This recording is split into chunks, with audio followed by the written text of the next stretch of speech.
Okay, welcome everybody. We're going to begin the event now. Please find your seats. My name is Jacob D. Swan-Aarons. I am the president of Colby Dems and a senior here at Colby.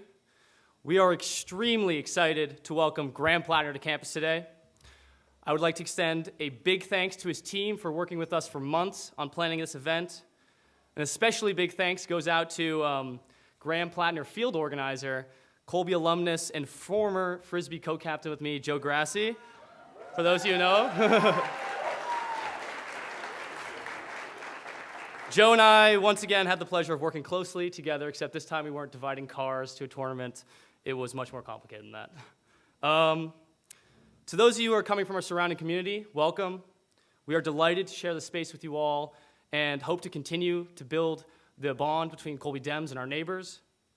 To those of you who have come, Colby students, thank you for coming. For those of you who don't already know, this is actually the second installment of a speaker series we have worked very, very hard to organize. Every Thursday for the next 4 weeks, we will be hosting a different candidate from the state's governor and U.S. Senate primary.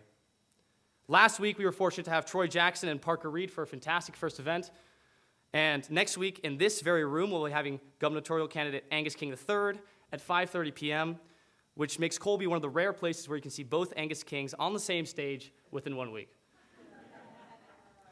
In the following weeks, we'll be hosting Secretary of State Shanna Bellows, Speaker of the House, former Speaker of the House, Hannah Pingree, Governor Janet Mills, and Dr. Nirav Shah. If you have not already done so, please join us on Mule Life so you can stay up to date on the time and location of these events. But if you can't make them, don't worry. All of these events, including this one, will be recorded and posted on our YouTube channel. I want to state clearly that the Colby Democrats are not endorsing any particular candidate. In what is likely one of the most important election years in Maine's recent history, our goal is to provide students with the opportunity to learn, to ask questions, and to become involved in the political process. We understand that nowadays politics are full of emotions and strong opinions. I myself have many. Still, we hope that this space can be a productive space where people can engage thoughtfully and with an open mind, but most importantly, without disruptions. Now for some PSAs. Please note the emergency exits are by the entrance where you came in that corner of the room, and in that corner of the room. I also have to read one legal statement for the school. This is a Colby Democrat-sponsored event. The use of Colby College facilities or resources for this event does not constitute support by the college in favor of or in opposition to any candidate. The views expressed here are the views of the speaker and not of Colby. I'd also like to let you know that there is press at this event. Now, to quickly introduce our speaker. A native of Sullivan, Maine, Graham is a veteran of both the Marines and the U.S. Army who served 4 tours across Iraq and Afghanistan. Today, Graham is an oyster farmer in his hometown where he lives with his wife, Amy, their 2 dogs, Griffin and Zevin, and their cat, Neptune. Graham's campaign has garnered national attention and praise, including the endorsement of Senator Bernie Sanders, so it is a great honor that he's come here to listen to our questions and concerns. So, please, without further ado, join me in welcoming veteran, oyster farmer, and chair of the Sullivan Planning Board, Graham Platner.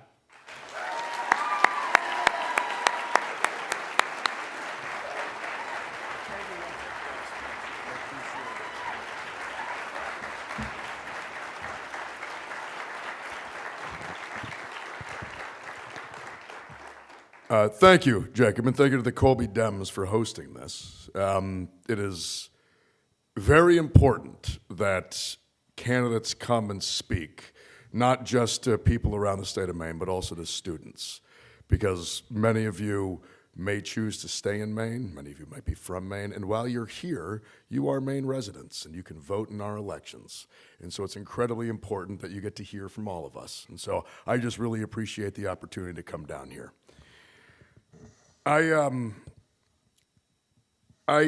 guess where I'm going to start is why I kind of got into this whole mess in the first place. I am not a person who has spent my life thinking that I was going to go into politics. I spent most of my life in the service of this country in uniform, and then after coming home, really focused on local governance and community organizing. I firmly believe that it is on the local level, that's where the rubber meets the road. That's where people interact with government. That's where actual material needs occur. And I'll be entirely frank, for a long time, I saw the higher levels of this system as something that I really had no interest in engaging with. But as the years have gone by, as I've gotten very engaged with local community organizing and local governance, I do have to correct, I am no longer the chair of the Sullivan Planning Board. I had to give that up for this. I also had to sadly give up the role as harbor master, which is very depressing. I love that very much. But in my years focusing on local governance and community organizing, I began to run up against a thing that I think a lot of us fundamentally understand, which is that when you have systemic problems, there is only so much you can get done. That you can work tirelessly to make life better for your neighbors, better for your friends, better for your community. But if at the higher levels of this society and system that we have, there are no changes, you will continue to run up against the same hurdles over and over and over again. I was lucky. After my combat service, the VA decided that I got blown up enough times that I deserve health care. And that's an absurd statement to make, but in our society, it is true. It is luck. Because the VA provides me with basic support, which allowed me to move back to my hometown and gave me the freedom to build the kind of life that I wanted to live. It gave me the time and the energy to figure out that I actually wanted to make a living on the sea, and I could become an oyster farmer and a diver and a harbor master. All of those things took skills, many of which require mastery to be safe on the sea. That takes time. And I got that time because I didn't have to worry about the structural problems, specifically around our healthcare system. I didn't have to worry about premiums. I didn't have to worry about co-pays in network or out of network. I didn't have to worry about health insurance companies. And I also didn't have to worry that if I got sick or ill or injured, that was going to destroy me financially. It gave me a level of confidence and a level of, quite frankly, material freedom that let me build the fulfilling and enjoyable life that I've been able to build with my wife, Amy, and Sullivan. But as I've done that, I've become very aware of the fact that it is because of that structural support I get to live the life I get to have. And that when I look around me, in the community I grew up in, around Eastern Maine, I know people who are just as creative, just as hardworking, just as committed to wanting to build a life they deserve, but they don't have the freedom to do it. And I often thought to myself, what would this place look like? What would Eastern Maine look like? What would rural Maine look like if all of the hardworking, creative Mainers I know, if they didn't have to worry about co-pays or premiums or health insurance companies, if they didn't have to take jobs they hated just so they could have health insurance for them and their families? What does that world look like? What are the businesses we get to have? What is the art that gets to be created? What are the risks that people get to take? And I honestly began to believe that if all of my neighbors had what I had, we would have a much more robust and vibrant community. And yet I saw my community not only not getting that support, but seemingly being robbed further and further of time and of wealth. When I was born in 1984, which in most audiences people think that's really young, but in this one you probably think I'm old. When I was born in Blue Hill, back when you could do that, there were 6 places to be born in Eastern Maine. Today there are 2, both owned by Northern Light, the same corporate entity. We lost our last independent birthing center when MDI closed its doors over the summer. In 1990, there were fewer than 80 billionaires in the United States. Today, there are over 900. When I look around, I do not see a state that is 10 times wealthier than it was in 1990. I don't see Mainers who have 10 times the free time, whose paychecks go 10 times the distance, who are living lives that are 10 times as fulfilling. And yet our society has created so much wealth and power in that time frame that we have almost 1,000 billionaires, that we have a financialized apparatus at the highest echelons of our society that is holding on to more wealth and power than ever before in the history of this nation. And yet in that time, the hard work that Mainers have always been capable of, the hard work that Mainers have always been proud of, it's not enough anymore. It's not enough to raise a family. It's not enough to own the roof over your head. It's not enough to have access to affordable health care. It's not enough to live fulfilling lives. Something changed because we created the wealth. We created the productivity and the resources. And somebody else got it, but it wasn't us, because in 1984, there were 6 places to give birth in Eastern Maine, and today there are 2. How? In a society that's created as much wealth and as much power and resources as ours, how do we have less now than we had 40 years ago? How do we have fewer hospitals?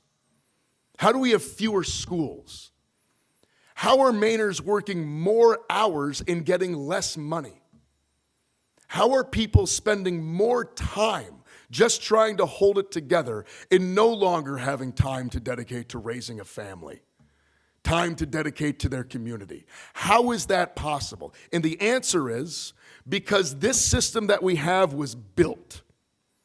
It was built by policy decisions brought about by establishment politicians who were serving the bottom line of those who donate the most money to them. That's why. The system that we live in today, it is not organic. It is not natural. It doesn't have to be like this. It is the outcome of policy decisions. And it is a system that, despite what many say, is not broken. It is functioning exactly as it is intended.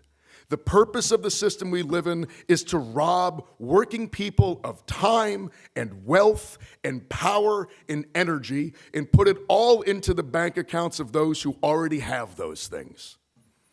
That is why we live in the world we live in today, and we need to stop it. The world we have right now is entirely unsustainable. This system is limping along. And it doesn't deserve to limp along much further. Because any system that allows for children to live in poverty, for the elderly to freeze in their homes, while we have people like Peter Thiel and Elon Musk just existing, that system does not deserve to continue. But the truth is, we are not going to get any changes by relying on the same political institutions, the same kind of politics, and the same kind of politicians that brought us to this point in the first place. Donald Trump is awful. There's no question about it. But we need to understand that he is the symptom of a much deeper rot. He is not unique. He is the outcome of a system that disenfranchises and robs working people. Read any history book about the 20th century, and you can understand that right-wing populism arises when economic and political systems begin to fail working people and no real answer is given. People's resentment, their aggrievement, their anger, it gets harnessed and turned on the most marginalized communities, turned on immigrant communities, turned on those who cannot protect themselves, scapegoats them for the failures of a system that in many ways needs those people to blame, because if we start blaming those who are actually responsible, we're going to start blaming those that built it in the first place. We're going to blame those in power. We spend so much time because of a media narrative and a political narrative pointing fingers left and right at each other because they were afraid that we're going to point our fingers in the only direction that matters, and that is up. And the only way that we're going to change this is by engaging with our actual history as Americans. From the beginning of this nation, there has been a tension between what we claim to be and what we are. The words "all men are created equal" were written by slave owners. And yet, in that time, there were people like Tom Paine who were calling out the hypocrisy. For all of the failures and horrors and oppression and exploitation in our history, there were always people from the beginning pushing back. Whether it was Revolutionary War veterans right after the war, taking up arms to fight back against being turned into serfs in Western Massachusetts, whether it was the abolitionist movement working in close concert with enslaved peoples to resist their enslavement, whether it was the women's suffrage movement, whether it was the labor movement or the civil rights movement or the disability rights movement or the gender equality movement or the gay rights movement, all of these are movements of building power. And none of them are legacies of asking permission. We did not get an 8-hour workday and a 40-hour work week because somebody wrote another nice postcard to their congressman. We got it because working people organized and fought for what they needed in the hills, in the streets, and in the halls of power.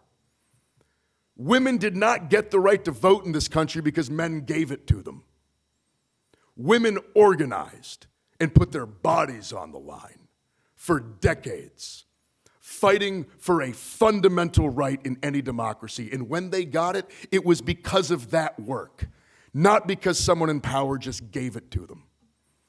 The Civil Rights Act didn't happen because LBJ woke up one day and thought it was a good idea. It happened because organizers and activists spent decades putting their lives on the line, being beaten, being murdered. But when the day came, they had built enough power to push back against the institutions.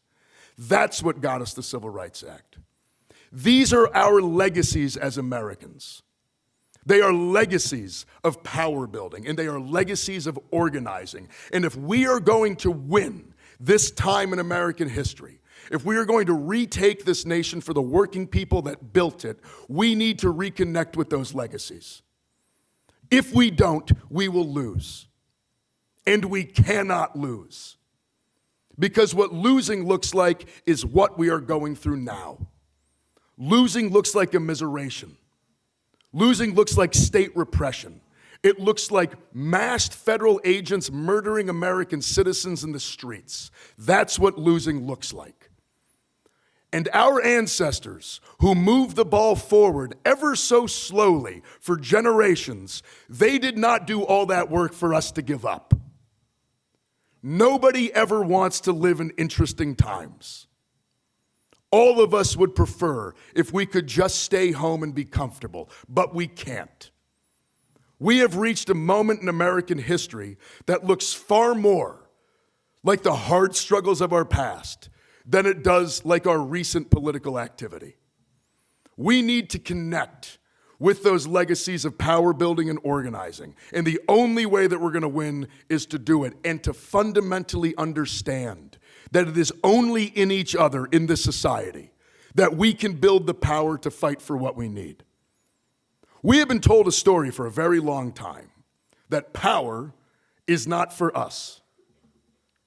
Power is for a certain kind of person, a person who has a specific pedigree or a certain last name, a certain business background or educational background. They are the ones who are worthy of power. They are the ones who are competent enough to wield it. History tells us that this is nonsense. Power is for those who are willing to organize and to take it. That's it. And we need to connect with our organizing past again. It's the only way that we're going to get out of this. Sorry, I have a frog in my throat. Excuse me.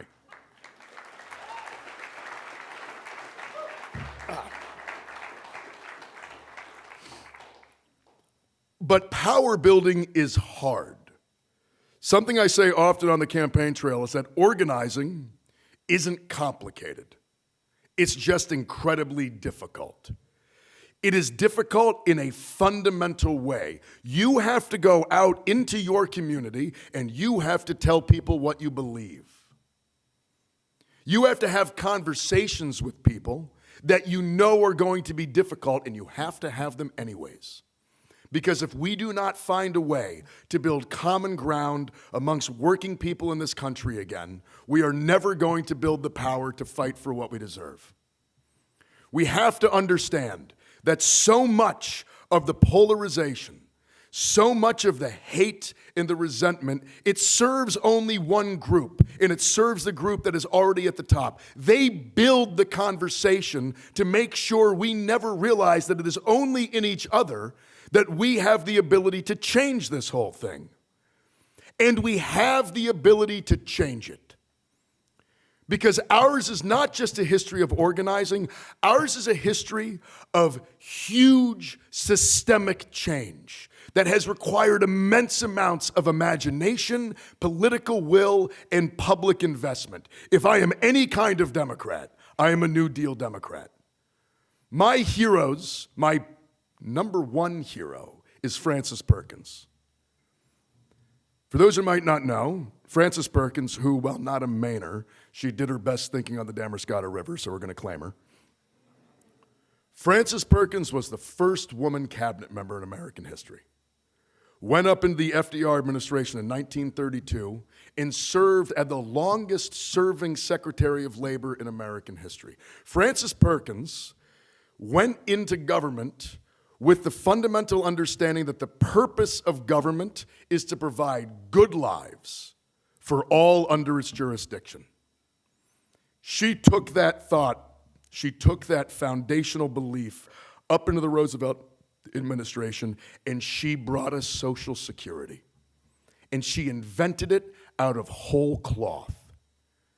She didn't play around with an existing program. It wasn't a tax credit or a block grant. It wasn't messing around in the margins of something else that's already existed. She invented it.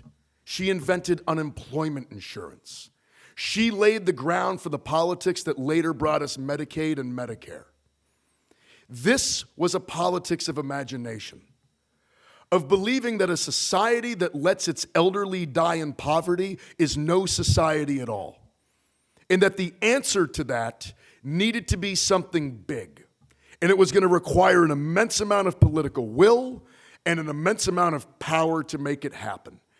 And she worked with FDR to bring that about. The 1930s, the New Deal, laid the foundations of the entire thought process around government that we have had for the last 80 years. It changed the way Americans understood what government was supposed to do, that government could do things for people. We electrified all of rural America in a decade. We built mass public projects like the Tennessee Valley Authority. We used the CCC to build the national parks into what they are today. We harnessed the hard work, labor, and creativity of the American people as a national project to rebuild a nation that was destroyed by greed and speculation through the 1920s. We understood then that to meet large challenges, we had to dream big and we all had to pitch in together. That is what built the nation that we have been able to rest on for the last 80 years. That's what brought it about. And sadly, after FDR died, those in power who resented all of that, they have worked for decades and decades to undo all of it. They have tried to rebuild an idea of politics in America that government has no role, that it is merely there to wage war and be a business incubator, and that is nonsense.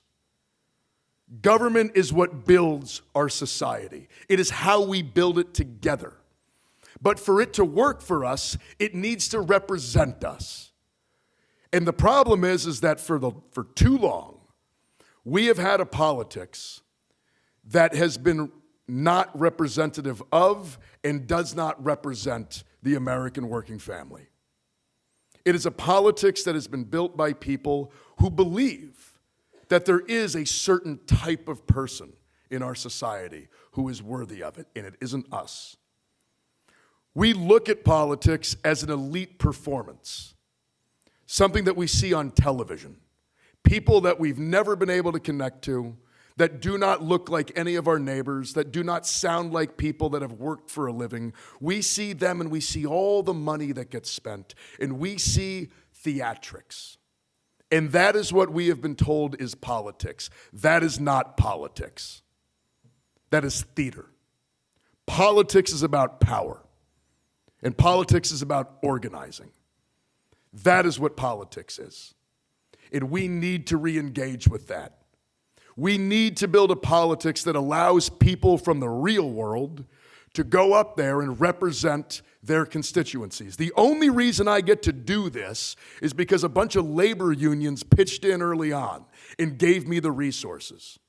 What we are building is something that when we are done, it needs to exist into the future. Because I want to be able to build something that provides the same kind of support that I got to take this on. My wife and I make $60,000 a year. We run a small business. We have no free time. The idea of running for U.S. Senate was laughable when it was first brought up to us. The only reason we could take this on is because others before us had built some basic foundational support to allow us to take it on. And when we're done with this thing, we want to make sure that when other Mainers, when other Americans who are normal, real people, who believe in a politics that actually represents working folks, that if they want to take that on, we will have the resources to provide to them. Because this, to me, is not about winning a Senate seat. Yes, we have to beat Susan Collins. Yes, she is the epitome of the self-interested establishment politician who cares about nothing but her own bank account and those of her donors. We all know that. She has to go. However, if we beat her and replace her with someone who represents the exact same interests, and we have not built an apparatus that can truly harness the power of organized people in the state of Maine, then we haven't actually won. We need to beat her with a kind of politics that we used to do in this country. We need to beat her with old-fashioned shoe leather knocking on doors and building relationships, building trusting communities, combining labor unions with community organizations, with student groups, with other campaigns. A broad-based coalition to fight against fascism is what we need, because that is historically what beats fascism. It's not just institutions and it's not just politics as usual. It is something much deeper. And when we have won, we need it to stay. Because what we need to fight for, universal health care, getting money out of politics, taking away the ability to trade stocks and bonds from sitting congressmen and senators, clawing back war powers from the executive and putting them back into the actual representatives of the people. Fighting against the future that climate change is going to bring about by really actually getting off fossil fuels. Building an energy grid in this country that isn't just about getting corporations wealthy, but is focused on providing energy for Americans to live their lives. To get all of those things, a single junior seat in the U.S. Senate is not going to be enough. We are engaged in a longer struggle here. This is a long-term power-building exercise. And for us to win that future, we cannot just do politics as usual. We need to win these seats. We need to win places of institutional power, but we need to weld them directly to organizational power, to the power of people. That is the only way we're going to be able to build the power necessary to win in the future. And when we have won, when we have beaten back fascism, when we have protected our democracy, when we have saved freedom, let it be a different kind of freedom. Not merely a romantic freedom based around protecting individual rights, but a freedom that is real, that is material. The freedom to have time. The freedom to have energy. The freedom to create, to take risks, to build a business, to fall in love, to raise a family, to make art. The freedom to live lives defined not just by struggle and scraping by, but by dignity and fulfillment. Thank you very much.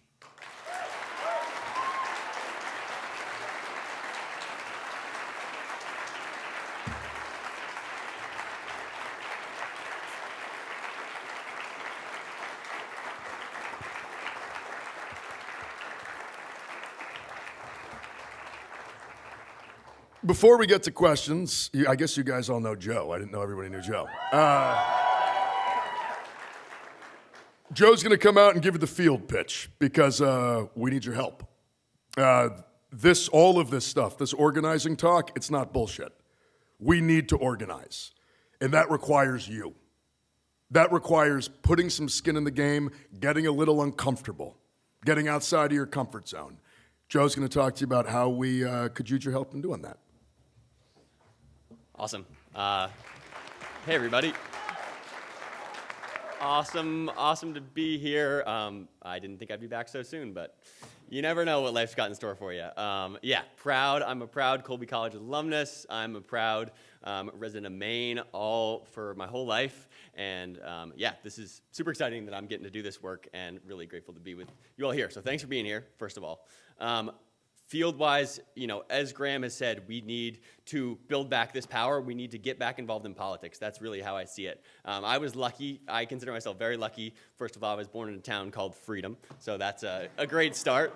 And I also was very lucky to have been born in a rural town where politics does not look like national politics. It's a politics where people gather in the little town Grange, and we get together and we debate things face to face. And by the end of the meeting, we have all the money spent and everything figured out for the year.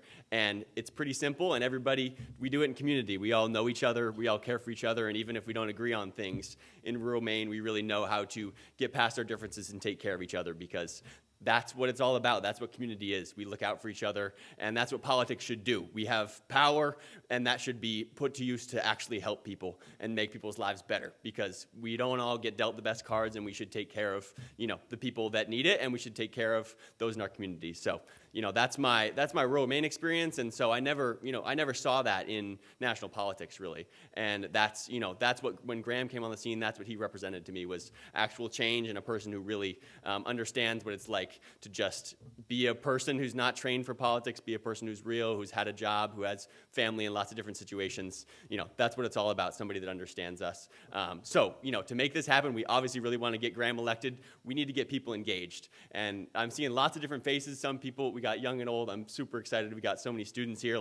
It might be hard. I understand it might be hard to understand those struggles, some of them that Graham talked about, because we're all young. I'm a year out of college. I am not having to deal with a lot of the real world problems yet. But the best way to do it, I promise you, is just to go to talk to people.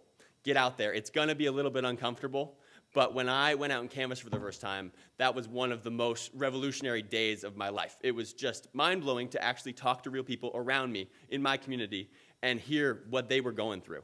Because I know my family's experience, I know my community's experience, but when you talk to somebody that lives a mile from campus, you never know what you're going to learn. So for students, I really, really beg you, put yourself out there and just give it a try. You never know what you'll learn. It is a great challenge, and it is how we understand, what our community is like here. And so even when you leave, you will bring that with you, what it feels like to be in a community and what it feels like to understand other people's lives, their struggles, and also their joys. So it's a great challenge, and for those of you that aren't from Colby, I'm really glad you're here. It's awesome, and this is your community, and we need to make this happen.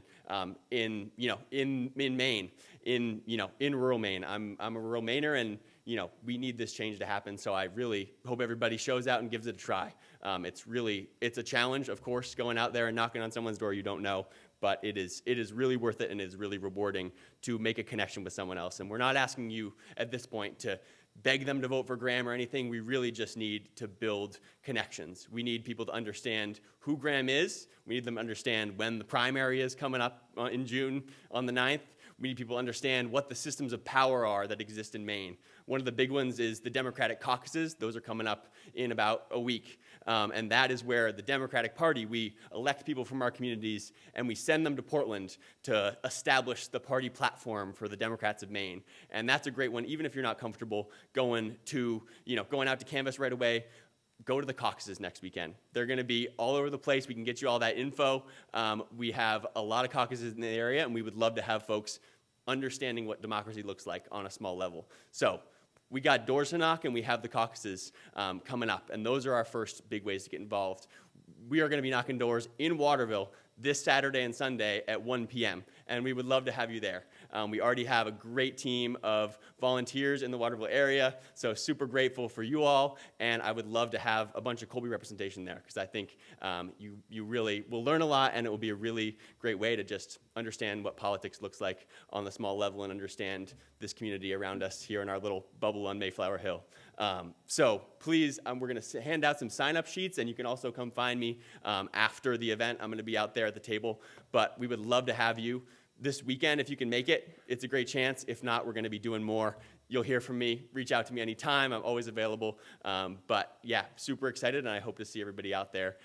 So thanks for being here, and yeah, we'll see you out building community. I got one more thing. Awesome. All right, it's Q&A time. That's enough of me. But awesome. Yeah. So a couple notes on the Q&A. First of all, the mics. We have some mic holders. They're going to be coming around. We are going to ask that folks just come on out. Graham is going to find great folks that have questions, and then we're just going to ask you to step into the aisle, because the mic holders are going to always hang on to their mics. So we're just asking folks to come to the mic, ask your question, and then we'll let Graham have at it. And the only other note is that we do have a few journalists in the room, so just remember with your questions, there might be stories written about this. Just keep that in mind as you're asking your questions, that they could be quoted in something, so keep it in mind. On to the next. We are on to Q&A. I hope you got some great questions. Thanks for being here.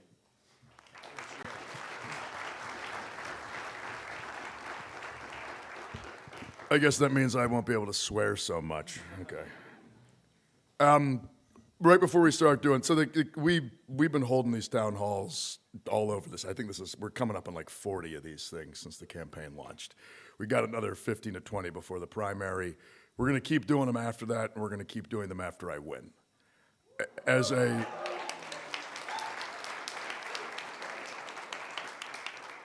Until August of last year, I was just a regular working guy in Maine. And if I wanted access to my senator, they were going to have to come down to Ellsworth on an evening or on the weekends when I had time to go talk to them and let them know my feelings, because I don't have the time in the work week to go drive to Lewiston or Portland or Augusta to meet with an intern, and I certainly don't have the money to go afford some fancy play at a fundraiser. It is insane to me that as we have held all these town halls, a lot of people have been like, what a novel idea.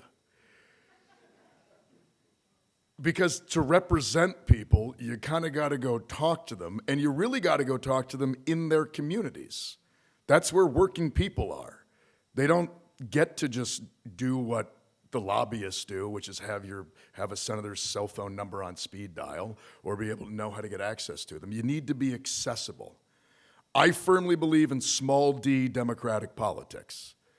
And the only way for politics to be small d democratic is to be accessible to people. Accessible in a way that means that you have to put yourself out there. So we've been holding these things all over the state, and much to my comms team's dismay, we do not screen questions, and I just pick on people, which drives a number of folks in the campaign absolutely insane. But I think it's the best way to do it, because it's the only real way to do it. If you can't answer good questions or hard questions for constituents, you probably shouldn't be trying to do this. Susan Collins has not held a public town hall since Bill Clinton was president and I was in middle school. So I just kind of feel like this is what we're going to do from now throughout the rest of this thing and then after I get elected. So on that note, does anybody have a question? Yes, ma'am.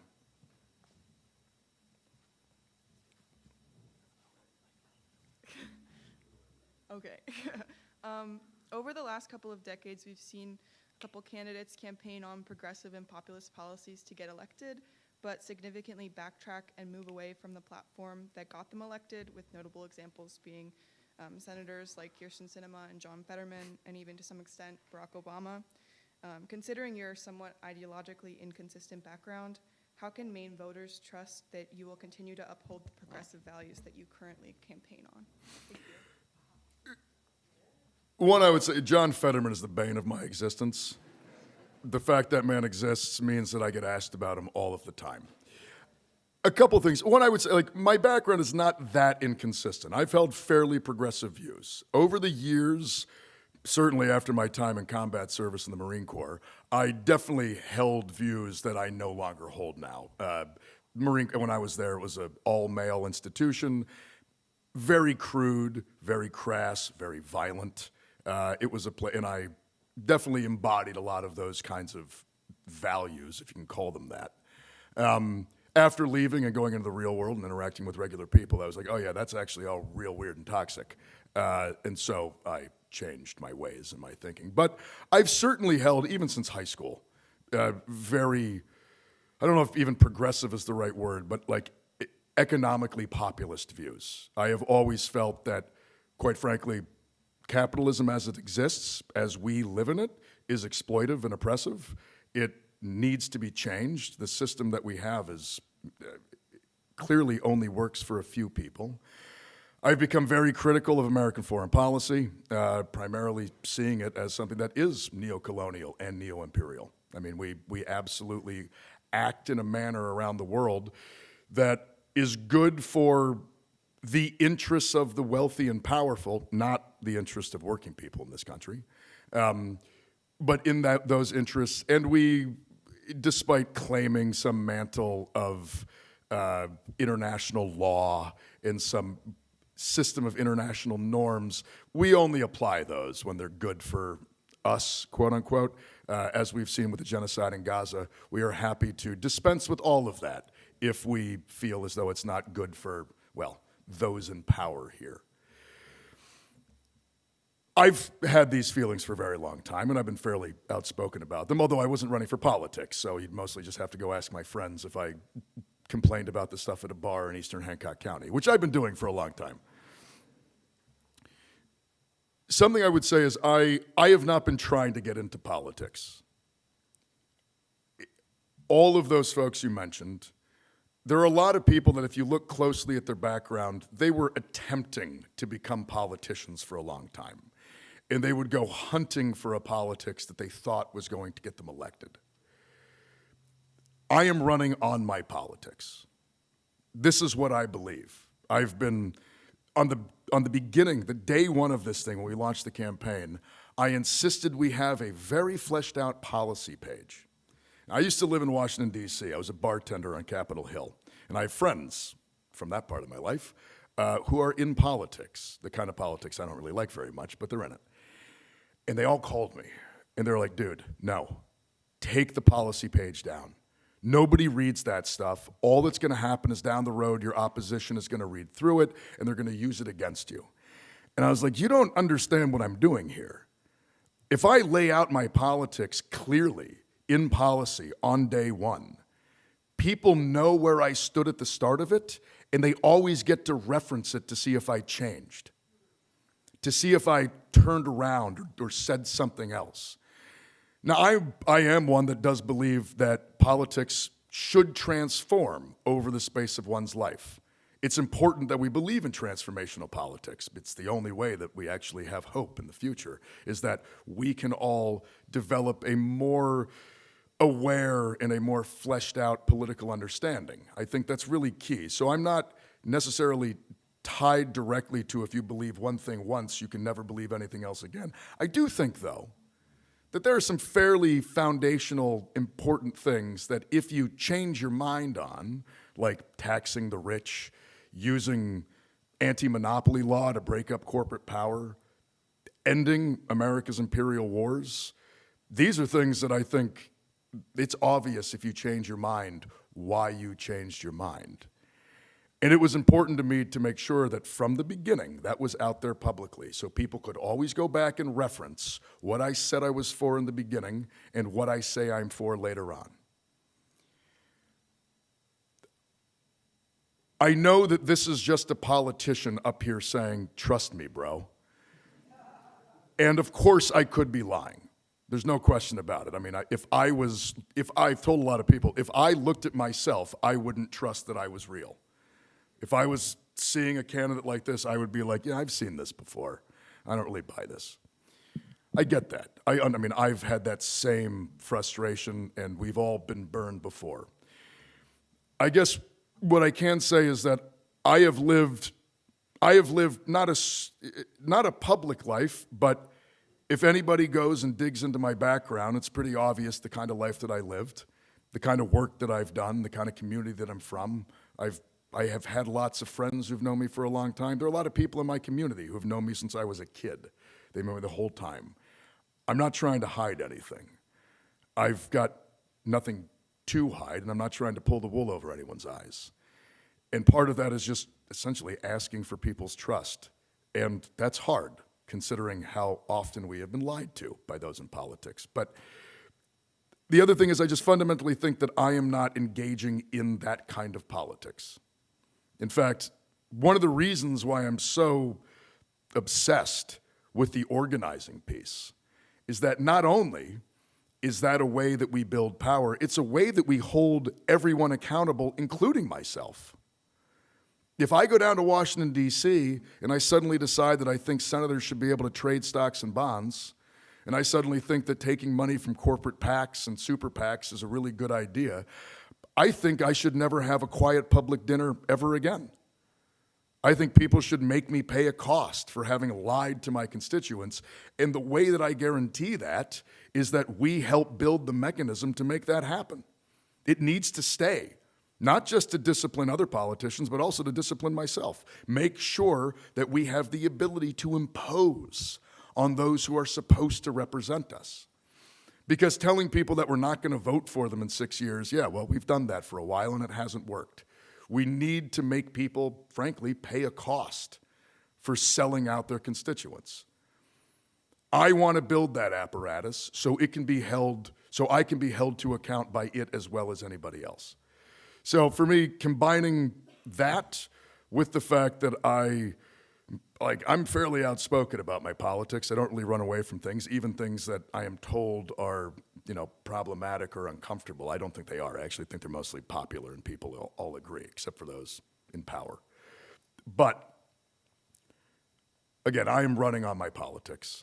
And if there is a day that comes where the system tells me that I can't do that something has to change, that I need to essentially bend the knee.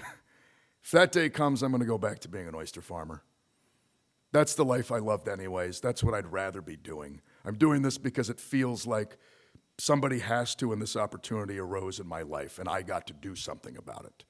That's why I'm doing it. But if there is a day that comes where it seems like that is all pointless, I don't want to be part of that system. I don't want to be a U.S. Senator. I think it's necessary. I think it's where the power is. But deep down inside, I would rather live in Sullivan. So for me, that's kind of like that's the promise I can give you, that I will go up there and fight for the working people of Maine tirelessly forever until I can't anymore, or until the people of Maine decide that I'm not the right person to. I'm not going up there for myself. So. Yeah, thank you. Yes, in the back, in the plaid vest, because it's a plaid vest.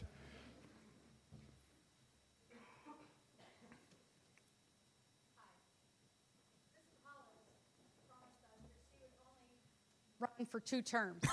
Yes. And here we are. Are you going to make that kind of a promise? I will promise to fight for term limits and getting money out of politics. I will say this, I am not going to self-impose term limits, primarily because I think if you do, we just wind up with all the worst people sticking around the whole time. Until it's a systemic fix, I will gladly go back to DC as long as the people of Maine think I represent their interests. And I will fight for those systemic changes. But I won't stand up here and say that, no, I will just self-impose a two-term limit on myself or something like that. Because, again, I feel like if people do that, if good people do that, which the people that would do that would be good, then all we get left with are the folks who stay the whole time, and they tend to be the most self-serving and the ones who are least interested in serving the will of the people. But I do think that getting money out of politics, implementing serious democratic reforms, whether it's term limits, whether it's age limits, frankly, I think there are a whole bunch of options in front of us. We need to change how our system works systematically. And if we don't, we're going to keep running up against these problems over and over again.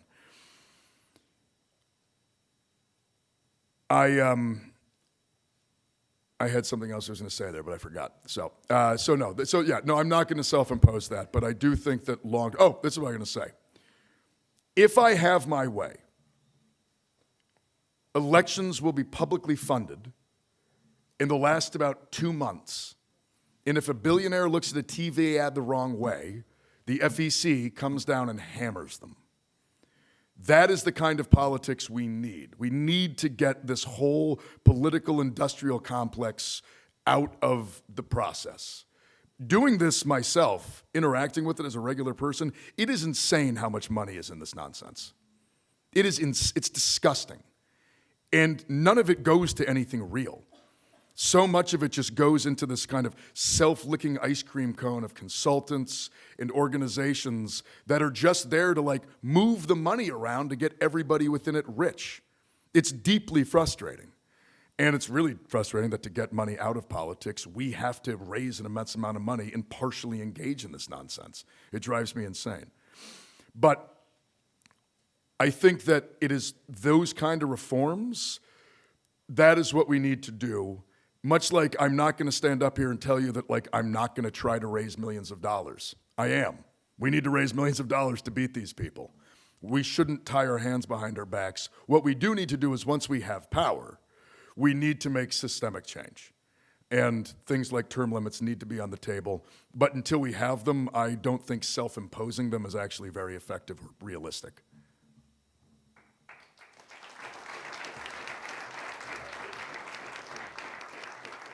Yes, sir. Behind the camera.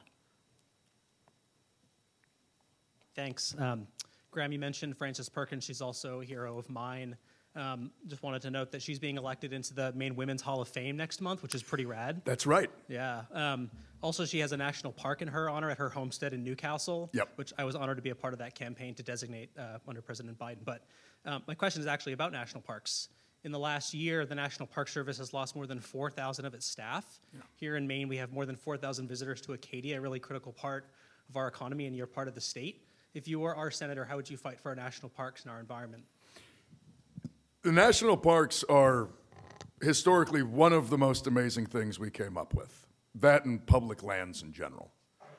And it is no surprise that the same forces that have been fighting for more privatization in our society are the same forces that recently have been defunding the national parks. You don't have to be a rocket scientist to connect the dots here. The answer to all of this, quite frankly, is funding. It's money. We need to put resources into the systems that give us all the public goods that we have. The National Park Service needs to be rebuilt. We need to rebuild trust with it and its employees. So, I live across the bay from Acadia. My oyster farm stares directly at Cadillac Mountain.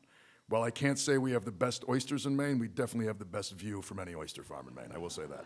We also have the best oysters in Maine, but that's okay. I have a whole bunch of friends that worked in the park. One of my closest friends from childhood has been doing trail work in the park essentially past 30 years.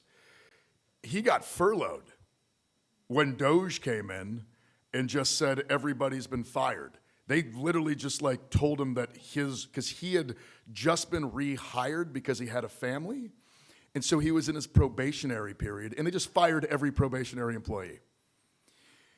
He got rehired on after it turned out Elon Musk had absolutely no idea how to run government programs. Who would have ever guessed? But it was a huge disruption to his life. And while he still has the job, he continuously tells me things like, dude, I'm not really sure I want to stick around, because what happens? He's like, he's got 2 kids and a family. Like, can you really rely on government jobs used to be the most secure jobs. That was supposed to be the thing where like you could raise a family and know that you didn't have to worry about security. Suddenly, it might be one of the least secure. Because at any day, on the whim of somebody with a stupid internet username, you might lose your job. That's insane.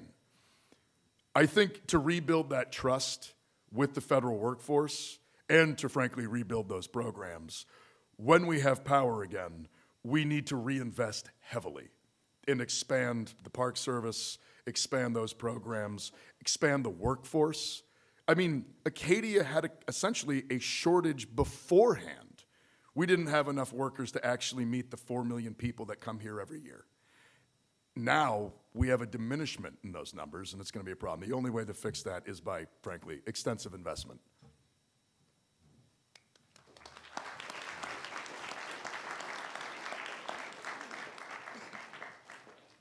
I've been picking out of the center, so let's go over here. You, sir.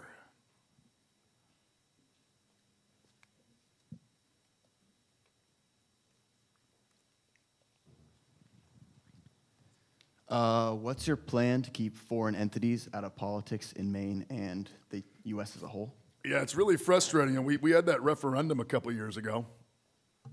People in Maine voted something like 75% in favor of keeping foreign money out of Maine's politics.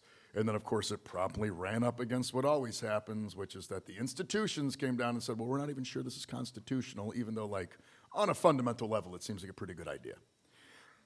The real answer here is getting money out of politics. I mean, like, it is and it's not, because, like, I'll be frank, foreign money is bad, so is Amazon money. So is Peter Thiel's money.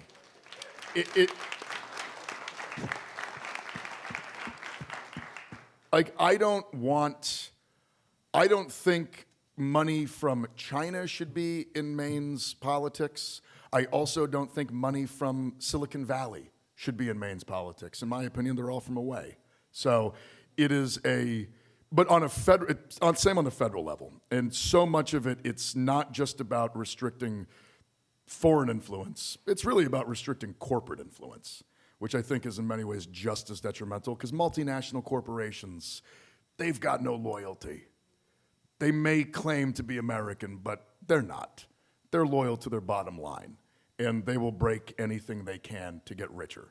So it is implementing those systemic reforms around money and politics, I think in many ways kind of fixes the problem, but I also very much think that, yes, there is no place in American political structure for foreign spending. I think most countries would just agree with that on a pretty fundamental level, that we should be doing it internally and not have foreign interference in our elections. Although we disagree because we often love interfering in other people's elections with money and with other things, which, to be frank, is something we need to stop as well. So, but yeah, I think it's really more an issue of just getting money out of politics in general.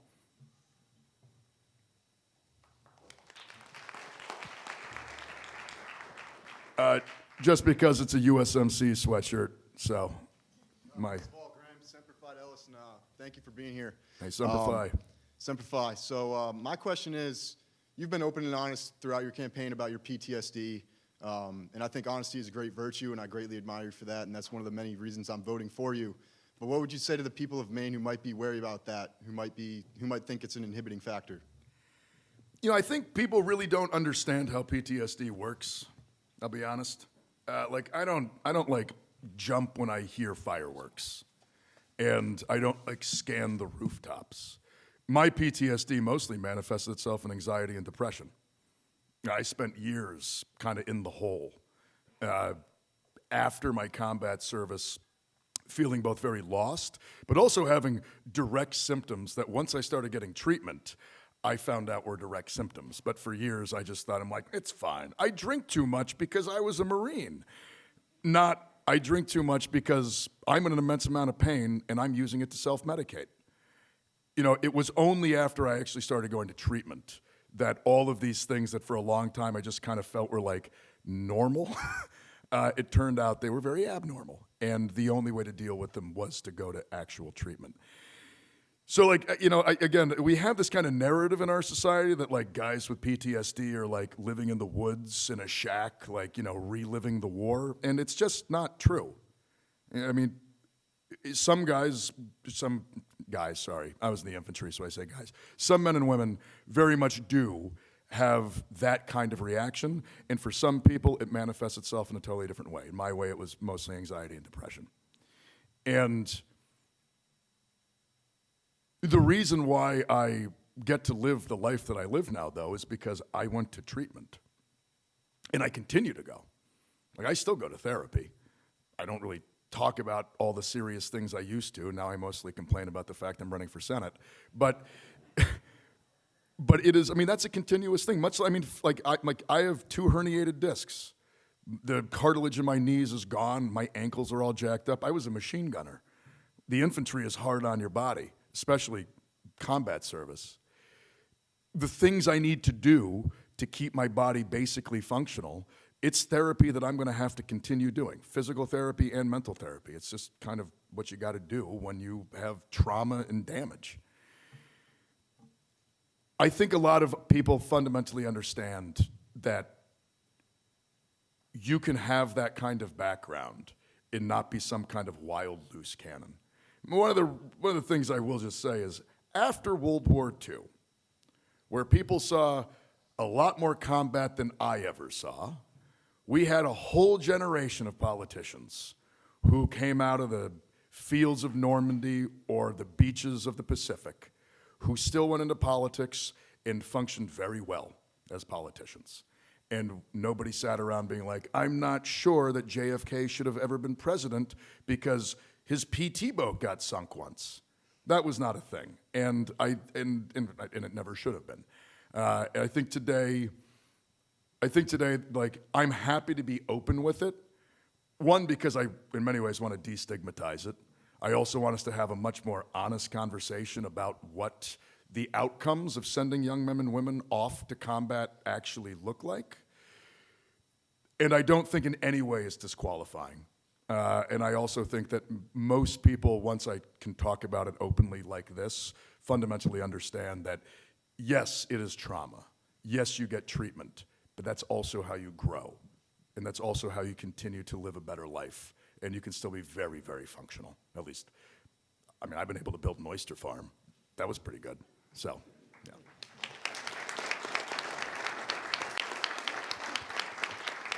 yeah. Yes, on the end there. Oh. Hi, Sorry, Mr. buttons. Hi, Mr. Platner. Thanks for the time. You talk a lot about fighting. I'm curious how, if you were representing Maine, you would approach compromise and bipartisanship in Congress. Yeah, so I am not a partisan. I'm running as a Democrat, but mostly that's because that's how we beat Susan Collins. I also think that, well, I would very much like the Democratic Party to return to being what it was supposed to be, which is a party for working people, a party for labor unions, a party of the New Deal. I want the Democratic Party to return to that. I think all Democrats do, and that's why I'm running as a Democrat. If the Democratic Party represented the will and the values of its membership, it would be that party. Sadly, it is currently, at the national level, there is some control of people who are beholden to the same corporate interests that Republicans are. We have to change that. But I do think the party has the ability. But I am not a partisan. I am going into this to fight for working people in the state of Maine. That's the point. I will work with anybody who is willing to do that. Even people who I might despise or disagree with on every other topic. If they're willing to come to the table on issues that are going to improve the lives of working Mainers, I will gladly work with them. Good example of this is Josh Hawley. I don't really like Josh Hawley. We don't have the same politics. But a few months ago, Josh Hawley did put in a resolution in the Senate to restrict stock and bond trading for congressmen and senators. I'd work with somebody on that. I would gladly sit down at that table. Rand Paul and I disagree on a lot of things. I'm not a libertarian. Rand Paul is consistently against a militarized American foreign policy. And I would gladly sit down at the table with him to make sure that we do not send more young men and women off to fight in the same stupid goddamn wars I had to fight in.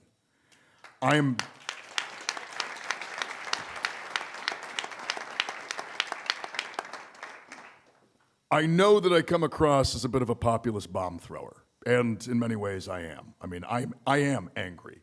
The anger is not, it's not a show. But I also want to be effective, and I really do want to bring about the change necessary to improve the lives of people in this state. The only way to do that is to have some form of relationships with other senators down there. I've spent the past few months working pretty hard to develop good, close relationships with sitting senators, people who are pretty aligned. Bernie Sanders, Chris Van Hollen, Martin Heinrich, Jeff Merkley, Elizabeth Warren, people who I'm happy to work with.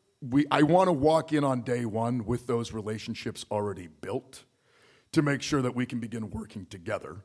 But I very much want to develop relationships with people I disagree with. And the reason I want to do it is that I live in Maine.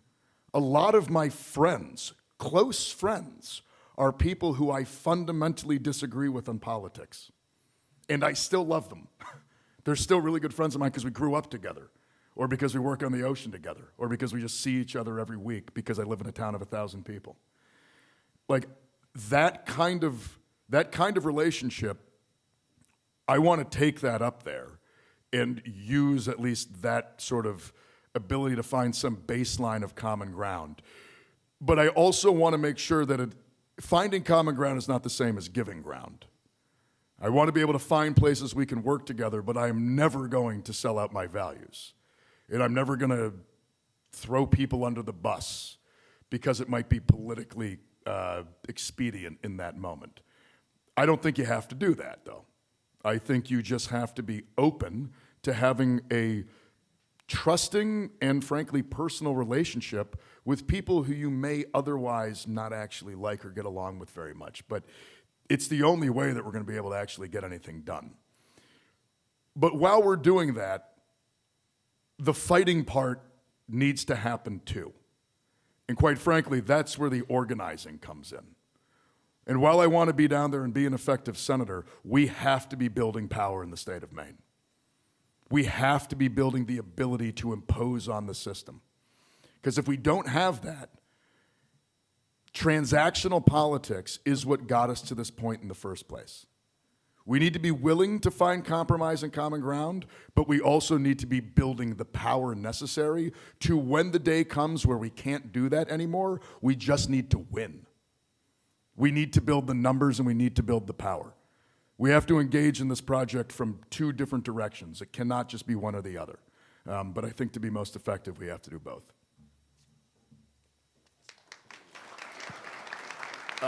Yes, sir.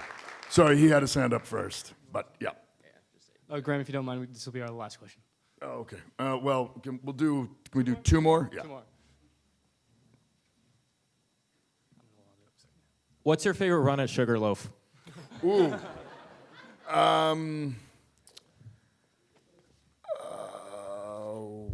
That's a good question. I mean, I'll be honest, man, I love tree skiing, so I love going into the South Basin. But what did we, the other day when we were there, what did we do? There was one I ran like 4 times, now I forget the name. I'll be honest, I didn't grow up going to Sugarloaf because it was too expensive. I usually go to Saddleback, and I grew up going to Herman.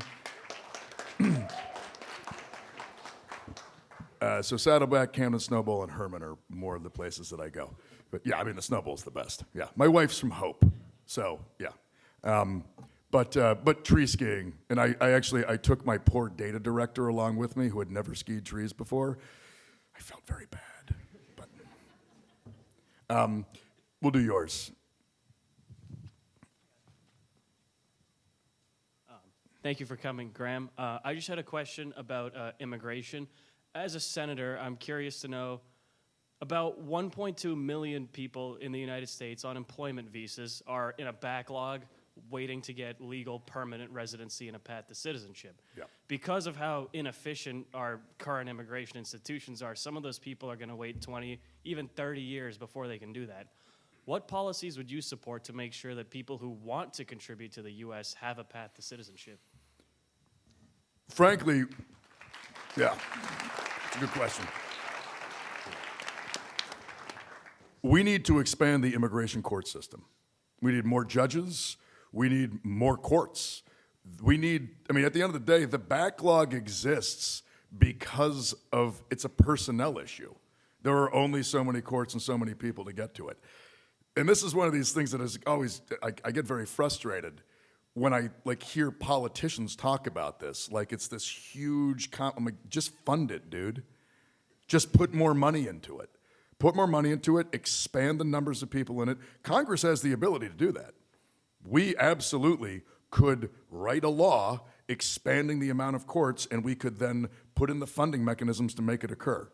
We also need a legal pathway to citizenship for everybody that's here. This idea that we're somehow going to use the repressive power of the state to go around rounding people up and get rid of them, not only is it immoral, it's also not working. We're doing it right now, and instead ICE is just going around kidnapping people who are here legally and occasionally murdering an American citizen. It's insane. Even if they were trying to conduct immigration enforcement and deportation in an effective manner, which I don't think they are, but if they were, they're going about it in essentially the worst way possible. So we need a total overhaul of our immigration system, and the way that we do that, I think, is that we expand funding for immigration courts, immigration judges, and immigration attorneys, and then we can get through the backlog in a timely fashion. It's just a personnel issue, which in the end is just a funding issue. So I think that's it. Thank you all very much. I really appreciate you coming tonight.